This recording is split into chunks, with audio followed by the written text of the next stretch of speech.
MEP trades are undergoing rapid change and are leading a new movement. What's your battle cry? Welcome to Bridging the Gap with Applied Software. I'm your host, Todd Wyant. This is the show where we empower you to transform industries by championing innovation. Please feel free to interact with us by liking or commenting on this video. We would love to hear from you. Today, we are recording live from MEP Force 2019 in San Antonio, where over 400 MEP trade professionals have come together to learn from each other. I'm excited to be joined by one of our keynotes, Tim Speno, President and CEO of E2E Summit. Welcome, Tim. Oh, thanks for having me. Yeah, excited to have you. You just got off the stage doing your keynote. Really exciting, pumped up the crowd. It was fun to hear that. Yeah, it's always tough after a great meal the night before and a few drinks. And all the block parties. Right. There's a few glassy eyes, but I think we got them going. Nice. Yeah. Well, can you start by kind of telling a little bit more about your background and what is E2E Summit? Yeah, so I've been in the construction industry for about 24 years now. Okay. And from a different capacity, though, I was always on the solution provider side, the manufacturer side. So I started my career with DeWalt Power Tools, then spent a few years with Cooper Busman, now Eaton Busman with fuses, and then ended my corporate career with Milwaukee Power Tools, ran a couple divisions for them. Yeah. And then I started my own company in 2012, a family-run company. It's my wife and my kids, and essentially what we do at E2E Summit is we connect contractors and technology. So we try to be the driving force for the adoption of new technology through working with the solution providers, the technology providers, and connecting them with the disruptors within the contractors and the trades. Gotcha. Yeah. So what kind of industry trends have you seen over the last couple of years then? Yeah, well, first off, it's like where do you start? You know, I mean, it's like coming at us every direction. It's a fire hose coming at you. It is, and it's just getting faster, right? It's getting faster, it's getting more disruptive, it's getting more dynamic. I think one of the things that we need to be prepared for, it's never gonna stop, right? And it's just gonna get faster, it's gonna get more dynamic, there's gonna be more change just based on, the perfect storm of all these, different technologies. I mean, look what 5G is about to do to us, right? And, all the stuff that we've, have seen and have experienced and all the changes and all the opportunities and new technology and innovation. And that's all without 5G, right? So, I mean, it's just gonna compound because all the stuff that's causing this disruption right now or last year or the year before, right? That's not gonna go away either, right? So it's all completely compounding on itself.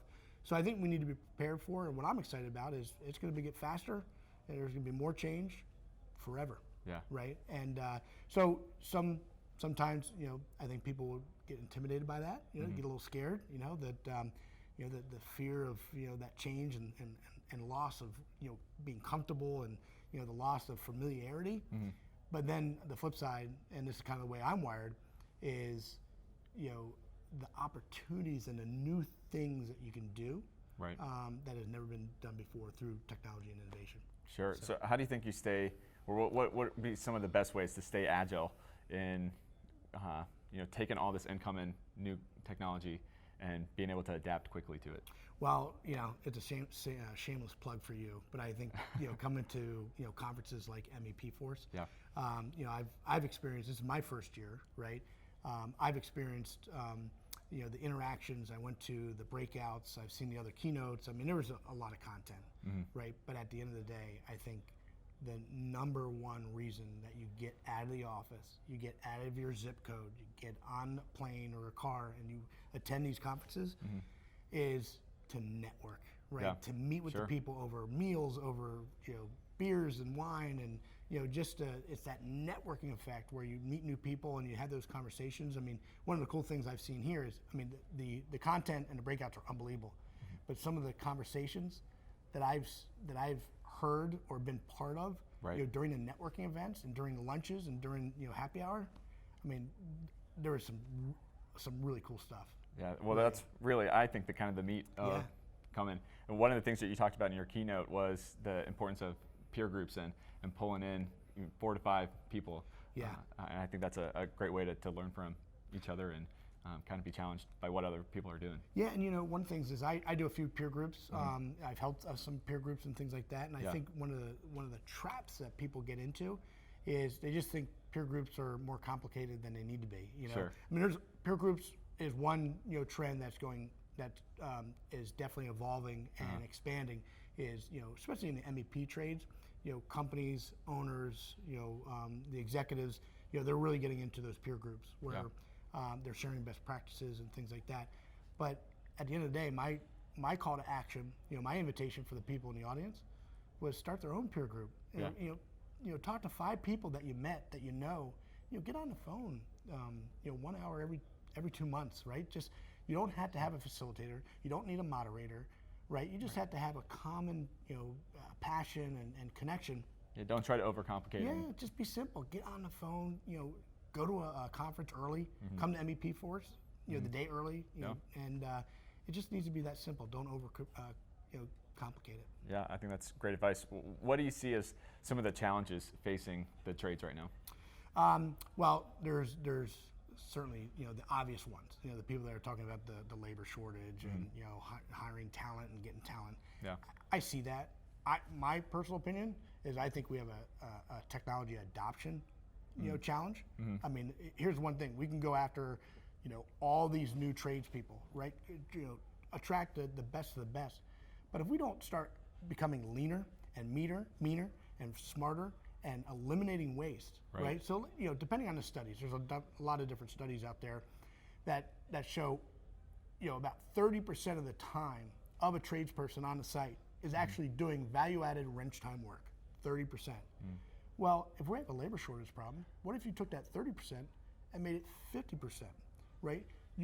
Having that existing worker, that existing workflow, that existing process, lean it out, make it, and eliminate the waste. That's where I think the opportunity is, right? Because at the end of the day, the example I give, why would you put a solar panel on a building, that has all these incandescent light bulbs, right, and T12s throughout? Why would you have a building that has all these energy hogs of, old style lighting and so forth, and you put solar panels on it? Yeah. Lean out the building, retrofit it with the most, advanced energy efficiency, equipment and appliances, and then put, solar panels on it. So attack the root cause of the problem, which I think is waste, not about getting more people into the trade.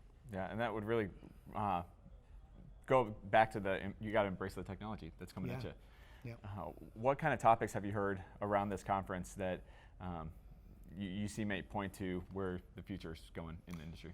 Yeah, I think one of the things I talked about in my keynote was it's really that adoption of the digital workflow, right? Yeah. To make the digital model as close to reality, there's no difference, right? And it's really the adoption. It's the adoption, across the entire company, from the owner all the way down to the journey person, doing the work. All them being culturally, changing their mindset to say, hey, there's a better way to do things. There's a smarter way to do things, right? Why do we need these paper, pencil and papers when we can, utilize the things that we use every day, smartphones, tablets, and things like that. Sure. Right. So I just what I see is the excitement of creating that change to digitize all of construction. Yeah. So the thing that you ended your keynote on was challenging the audience for a battle cry for the industry and to help develop this new kind of vernacular that everybody will come around.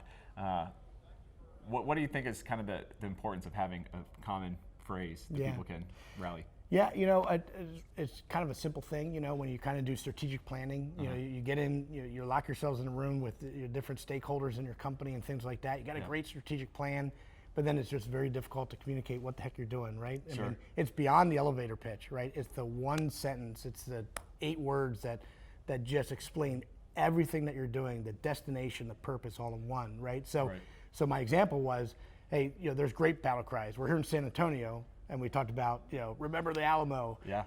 But if you bring it to construction, back in the 70s and the 80s, it was, safety first. Well, I wouldn't say that that's a battle cry. That's more of a focus, something that we want to, focus on and look at, safety first. But a battle cry is something like zero injury safety.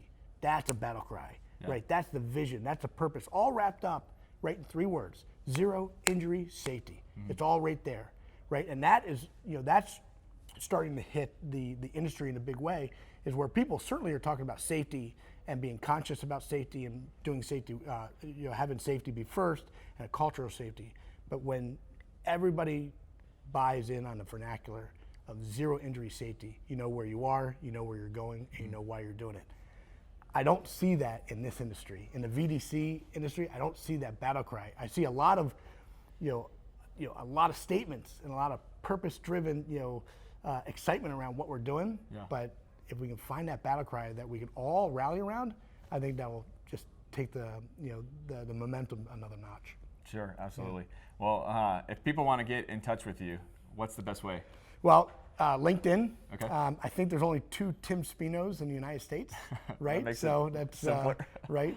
They know what I look like, right? So, but they can get in touch with me via LinkedIn.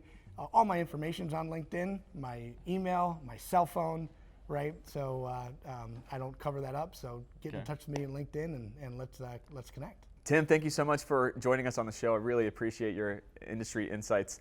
And thank you to those who are watching. If you are interested in learning any more about our products or services, visit ASTI.com.